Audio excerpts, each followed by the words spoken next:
gonna take all day. It's a fun noise. Holy mackerel. How much of this crap do I need?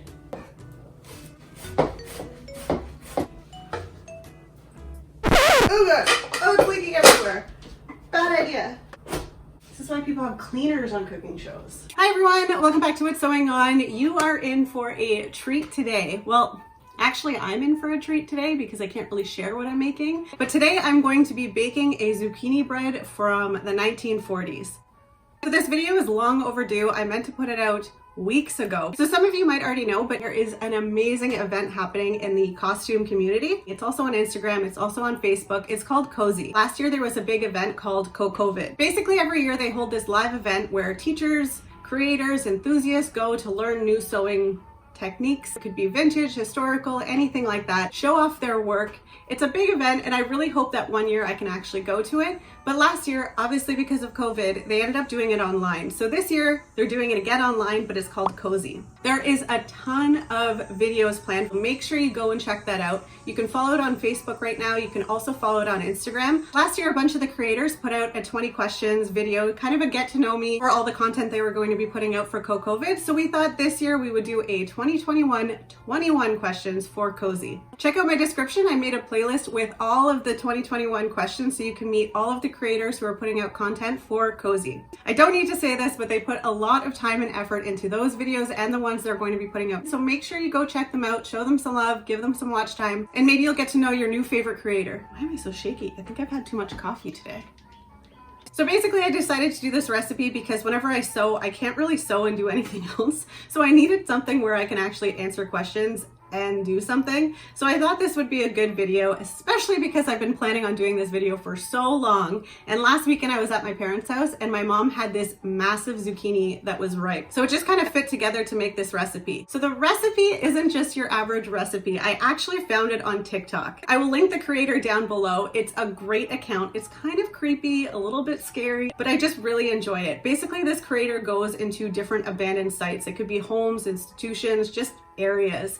And some of them are pretty spooky. This one was kind of a happy but also creepy video, but I really enjoyed it. Basically what it was, they went into this home from the 1940s where it looked like the people just vanished. There were still dishes, cups near the sink. It looked like they just finished breakfast, maybe got up to go to work, and then just never came back. So right on the counter was this zucchini bread recipe, almost as if the owner of the house picked it, maybe went to go get groceries, and then just never came back. So I saw this video, I want to say back in April, and I took a screenshot of the recipe, and I have tried to find the video again, and I can't find it. So I'm not sure if maybe it was taken down. All it is a screenshot of literally the recipe. There's no back, there's no instructions. It only says the ingredients, and I've never made zucchini bread before, so I'm just gonna wing it. Hopefully it works out. I feel like every one of my videos, I never know if it's gonna work out, so it's kind of in line with my normal content. I just wanna give a little disclaimer as well. I've never filmed in my kitchen before, so I really don't know what my audio is gonna be like. I hope it's okay, but since I am baking and I can't really redo it, whatever it sounds like is what it's going to be like, so I apologize if it's bad. I am working on trying to get better audio, but right now this is all I have. So I've written out the instructions. I've also written down the 21 questions that I'm going to be answering. So I guess let's go to my kitchen. I'm so shaky. Maybe I should stop drinking coffee. Don't know how I'm gonna do this. I'm going to have to remember to take pauses to actually answer some of these. I don't know how much to bake it for. I don't know how long to bake it for. Almost every cake is like 350. So I'm just going to go with that and say it's 350. And I feel like it's probably going to be at least, because it's dense, maybe like an hour in the oven. So I'll probably set it for 55 minutes and then just keep toothpicking it until it's set. Okay, 2 CPs flour. My flour's over there. Hopefully bread flour is okay. 2 cups.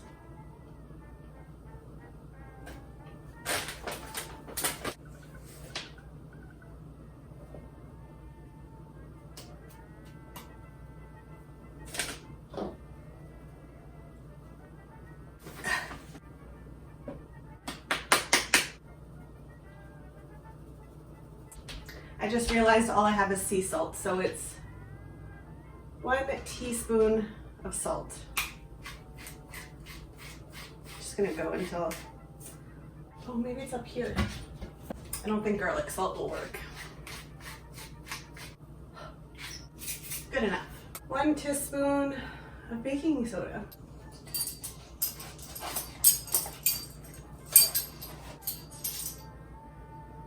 1/4 teaspoons of baking powder. 3 teaspoons of cinnamon. Oh my gosh, I haven't even answered one question yet. I'm almost done. Woo! Okay, first question. Maybe if I put it here. I forgot what I was doing. How has the pandemic changed how you sew/craft? Well, it's pretty easy because I literally started in the pandemic. So before I started sewing clothes, I was just doing, I think I put a little too much cinnamon. Is there ever too much cinnamon? I was just doing dog bandanas and things like that. So I wasn't really, I don't know, I never sewed clothes before. My very first thing was my romper, and I did that last June. So it's just been over a year of me sewing. And I basically started doing it because we were home all the time and I really wanted to give it a shot. It was something that I had been planning to do anyways. I wasn't planning on doing YouTube. I was just planning on sewing. And here we are. What did you learn this past year that you're most proud of? Obviously sewing, and also YouTube, because I'm actually really, I've said it multiple times, but I really like doing the videos as much as I like sewing. It can get stressful. There's a lot behind the scenes, I guess. And even before I started, I didn't really put, I guess, as much thought as maybe I should have into it. It was just one of those, well, I might as well just do both and kind of document as I go. My whole idea behind the channel was to show that you can start anytime. You don't have to take lessons. I learned on YouTube, I learned from reading, I've learned from just trying kind of as I go. So I really just wanted to kind of document my progress. Best sewing tool you've ever invested in? My tailor's clapper and my tailor's hams. Both of them are tools for ironing. Oh my gosh, it was like game changer when I got these two. So these ones I actually made. I made 3 different kinds, and they are perfect for collars, seams, bodice seams, anything like that. Anything you kind of have to, I just ran upstairs. Anything you have to kind of sew on the round, not on a flat surface. It is amazing, and I highly, highly, highly recommend making them or buying them. It was super easy to make. I have a whole video on it, which I will put up here. And the tailor's clapper, I actually got it from a friend of mine, Jeff. He started a woodworking business during quarantine as well. And I just kind of randomly said that I wanted one, and a couple days later this was at my door. He looked it up online how to make it and just kind of guessed the dimensions, and it's perfect. It works so, so, so well. Highly recommend getting one of these. Oh, are you kidding me? I have to run downstairs again? Worst sewing tool you've ever invested in would be this little guy. It was only $1, so I didn't really invest much money into it, but I was so excited whenever I got it. It's a flipping tool. Basically what you do, it has a little clip on the end. You put it through whatever fabric you're flipping through a tube, and then this locks in, and then you just pull it out and it flips the fabric really fast. I should have got organized and brought all my stuff up ahead of time. It's broken. The little clasp doesn't lock on the top. It doesn't hold anything, so literally this doesn't work, which is probably why it was donated. But I did find 2 really cool ways on how to do it, super simple at home. One involves a pencil, which I did a video on. The other one, I'm going to do a quick video on it soon, and it's with a bobby pin, and it is so easy. So I guess I'll put this aside. Wet ingredients time. Most satisfying technique, probably the flipping the fabric, especially if they're really thin, like if you're doing almost spaghetti straps, anything like that. Doing it with the bobby pin, so easy. It's amazing. Oh no. Oh, broke that egg. Oh no. Got on my book. I am not a crook. This is a disaster. Do you whisk the eggs first? Yeah. 2 cups of sugar.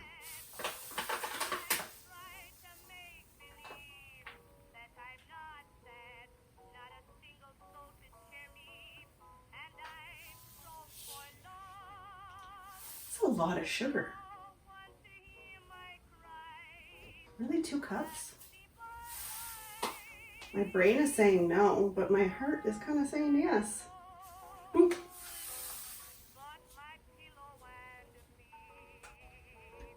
1 cup vegetable oil.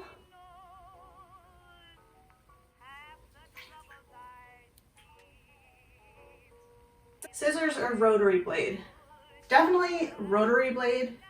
It is so much easier, but my cutting mat is only so big, so I have to shift a lot with it, especially on the floor, which is kind of annoying, but I make it work. What project taught you the most? Oh, this is gross. I don't even want to show this on camera. Sugar, eggs, and oil. Probably the romper, because again, it was the very first thing that I ever did. And I didn't use a pattern for it. I just took a romper I already had. I traced it out onto paper, and then I literally just studied the fabric and then made a romper. And it actually turned out really well. I still wear it. It's not as clean inside. I was thinking that maybe I'll take it possibly apart, just, well, not really apart, but bring it to the serger just to do some of the edges that I can do. But I would have to take out the hem in a few other places. But yeah, I was actually really happy with that romper. And luckily, because I feel like if my very first project would have been a massive fail, I probably would have had a hard time keeping going. I've had a couple fails the past couple weeks. I think that's kind of why I wanted to take a break with sewing. Not that I want to stop or anything like that, but I just need to like, and they weren't necessarily fails. You always want, when you're making something, you always want it to look nice and you be able to wear it. And all the things that I made, I can wear. I'm just not super excited about them all. There have been quite a few that I absolutely love. Wait, I think I'm getting ahead of myself. Next question. Drape, draft, commercial pattern. Definitely commercial pattern. I've never draped before. That's definitely something I want to learn, but I don't know enough yet to do that, but I'll try. Drafting, I've done a few self drafts. I've done a skirt and a couple tops, and they've all turned out pretty decent. But commercial patterns are just great, especially for beginners, because all the instructions are there. You're learning how to lay fabric, you're learning about grain lines and all that kind of fun stuff. So it's just really easy to learn with a commercial pattern, and it just takes a lot of the guesswork out. Yes, some commercial patterns don't always turn out the way that they look on the front cover, and then sometimes they're too big, sometimes they're too small. It just depends on how they kind of run and with what ease you have. But it's definitely a lot easier to learn with commercial patterns. 3 teaspoons of vanilla. Guess this is why I'm wearing that apron. Pins or pattern weights? Well, I definitely use a lot of pins. I plan on making some pattern weights eventually. I have a really cute idea for them. Just haven't really felt like doing it, but lately I've just been using my books, and 10 on 10 would recommend. They are the perfect weight, nothing moves, and it's a lot faster to kind of move through it. Definitely books. What's your biggest sewing pet peeve? Definitely, oh my God, using Jack. Oh, my seam ripper. Anytime I have to bring that sucker out, I get so mad because I know that it's probably something that I did wrong, a mistake that I made. I wasn't paying attention, I was tired, something. My line wasn't straight. Anytime I have to pull out Jack, I know it's my fault, and I just get so annoyed. But it comes with learning, it comes with sewing. You're going to have to use a seam ripper, so oh well. Do you plan a project, then collect materials, or do you find materials and let them speak to you? I definitely find materials and they speak to me. Everything I use is thrifted, mostly bed sheets, curtains, that sort of thing, even just thrifted fabric. So since I'm usually working with a limited amount and it's not like I can go and find the same thing somewhere else if I screw up or if I need more of it. So normally whenever I see some fabric, if I can't picture what I would make with it, I try not to buy it. Obviously, if it's really nice and I really want it, then I will anyways. But for the most part, anything I buy, I already have, as soon as I see it, I make up a plan immediately, or at least somewhat of what I would use it for. So I definitely let it speak to me. I need to put in the zucchini now. So I did cut this early. before I was ready. I guess I can give a little backstory to this part. I was talking with a friend of mine. You can go check out her channel. Her name is Grace. I told her I didn't want to look ahead on how to do any of this. I didn't want to look up how to make zucchini bread. I didn't want to know the timing. I didn't want to know anything. She told me just to look it up, but I won't do it. I'm not going to. I'm stubborn. I just want to, you know, this is my whole like premise of my channel. I just give everything a shot and I don't really, I don't know. I just try to figure it out on my own. But thankfully, she did kind of look something up for me, and I'm really thankful that she did. I didn't ask her to, but she messaged me back saying, you need to grate your zucchini ahead of time and let it drain, or there'll be a lot of water. It'll be too liquidy for your cake, or bread, I guess. And yeah, she was right. So thanks, Grace. There's a lot of water in here, so I think I need to kind of drain it a little bit more. Oh God, this is, it literally makes me cringe. I guess I can answer some more questions, maybe take my mind off the feeling. Do you have any bad habits when you sew? Oh, absolutely. And it's shortcuts for sure. For sure. This kind of goes with what I was just saying. I keep getting all of those nice little segues. I'm very patient, but I'm also very impatient. So when I pick a project and I have the fabric, I just want it. Like I want whatever I'm planning on making, and I don't want to make mock-ups. I don't want to waste fabric with it. I don't want to waste time. I just want to do it. And with my limited schedule with working and then also doing this on the side and then, you know, trying to have somewhat of a life, making mock-ups isn't, I don't know, it's, here. Hi, baby. Hello. You gonna sit there? I don't know if you're in the shot. Oh, would you like the smell of that? It's literally just egg and oil. Oh.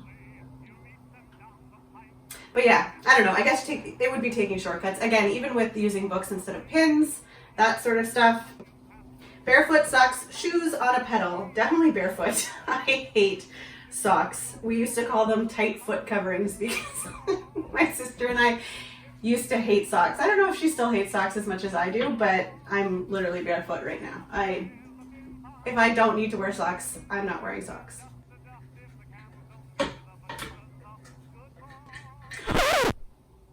Oh, I grated over 2 cups.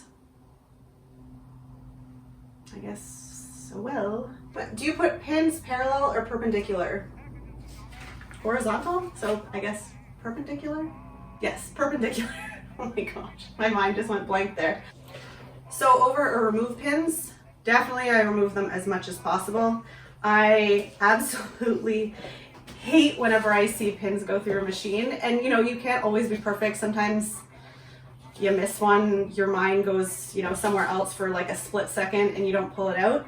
I find if you're basting, it's not as scary to sew over a pin because there's more room, so a lot of the times you miss it. But if you're just doing a normal like 2.5 kind of stitch, you're definitely, I've broken a needle on a pin before, and I've even went over with my serger and I snapped a pin, and that terrified me because I don't want to break either of my machines. I love them, but yeah, that happened. Oh, I didn't even do my pan yet. Tea, coffee, or chocolate? So I'm assuming hot chocolate. All of the above. It depends on the time, I usually say. I like coffee in the morning. I like tea before bed. And hot chocolate, I just like it in the fall, most likely the winter. Which projects are you most proud of? Probably this dress that I'm wearing, my 1950s dress. So this dress was a bedsheet, and the bedsheet was, I think, 1960s around, and the pattern I used was from 1955. I actually really like this apron too. This was a 1944 apron. I think it was 44. 1940s apron, which kind of goes with the theme. I'm wearing a 50s dress with a 40s apron, and the recipe is from the 40s too. So it all worked out. Are you team cut or trace? Definitely cut, because again, shortcuts. But if it's a pattern from the 50s, the 40s, anything that I really, really love and it would be hard to find, I will trace it out first instead of cutting up the pattern. If the pattern is already cut, I kind of want to start making my own templates for them, and then maybe do it with some kind of sturdier material. I've seen that some people cut it out with like felt, or they cut it out with fabric, or they cut it out with interfacing. That way you can reuse the pattern pieces over and over again. So I think I'm going to be doing that with a lot of my more vintage patterns, especially the ones that I really like this dress pattern, because I don't want to ruin the pattern. I want to keep it. I love them so much. So I want to make sure that I don't ruin them or Farley doesn't step on them. Do you have any sewing assistants? Well, I just said Farley, my little baby boy. He's in almost every video. He likes the camera quite a bit. We have a lot of other doggy dates. We make sure Farley's really socialized, so I babysit a lot of dogs, so you get to see a lot of those throughout the video. But Farley is definitely my biggest supporter, or waste of time if you would like to say, because he definitely likes a lot of hug and kisses whenever I'm on the ground. It's like the minute I lay anything on the ground and I'm about to sit down, he's like right there. Oh my gosh, I'm already at 21. I went through them so fast. What do you like to watch or listen to while sewing? I love to watch podcasts. I am a murderino. I love any kind of serial killer, true crime, cult, anything like that. Love it. Obsessed. I also like to watch my fellow YouTubers, the CoSy event, which I'm so excited for. There is a ton of videos coming up. I'm really excited for all of them. They touch on almost every single subject, vintage, historical, anything you want, you're going to find something. And if you want to meet all of those YouTubers ahead of time, check out the playlist in my description. There is a ton to meet. Everybody took so much time and effort to make those videos, so please go and watch them. I'm done with the questions.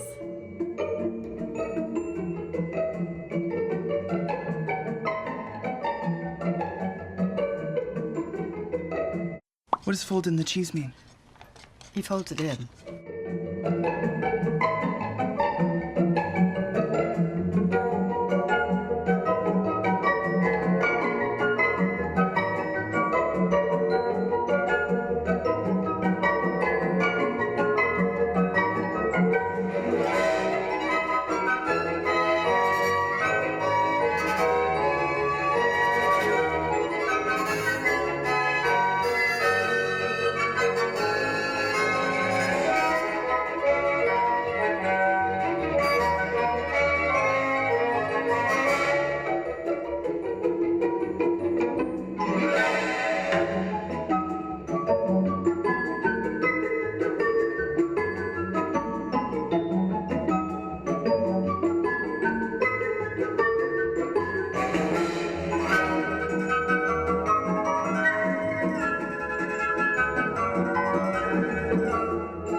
So final thoughts, so good. It is a little bit too sweet, and I said that while I was putting it in. 2 cups of sugar is a lot. If you like sweet zucchini bread, you will love this. If you do make it yourself, I would cut back on the sugar. That being said, my current jam that I made was a bit tart, so it really complemented each other. So it wasn't that bad with the currant jam, but on its own, super sweet for my taste. Thank you so much for watching. I hope you enjoyed this video. If you did, please give it a like and I hope you subscribe. I just want to mention again, go check out that playlist in the description for the 21 questions for CoSy, and make sure you tune in to watch everybody's new videos. I hope you enjoy that event, and I will see everybody next Tuesday. Welcome to my cooking show. This is so weird.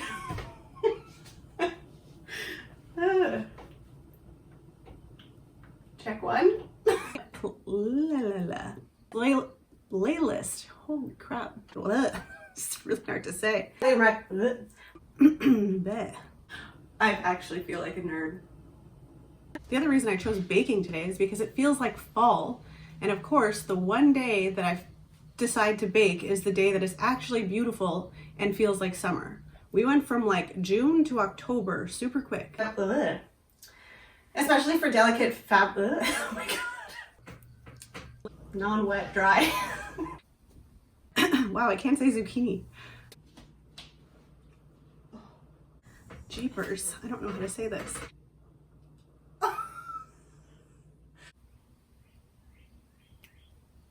Get out of here. Wow. Wow. I haven't been in front of the camera in a while. It shows.